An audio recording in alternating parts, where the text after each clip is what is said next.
te bukit sa te kipantaw te igam le inamatin kipantaw te zango sabang iku kay pumute kulkun sa te kipantaw te hey patin vat so yute amin dong sangote pakai hana songin lampi adin kan song singote ngole dai kai henlam nami ang hi song le dung chon pote kuki army hi ve dung patin hanzang hey bo sing tao hen hey ingam le set hu do na dingin sapa kuki sapa hi ve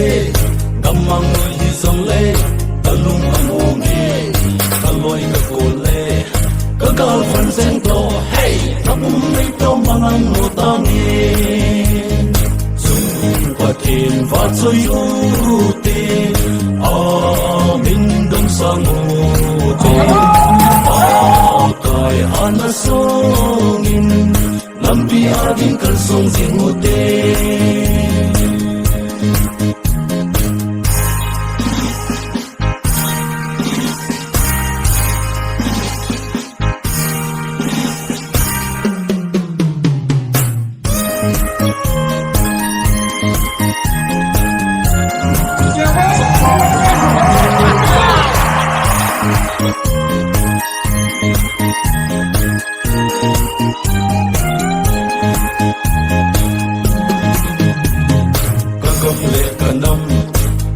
na dingin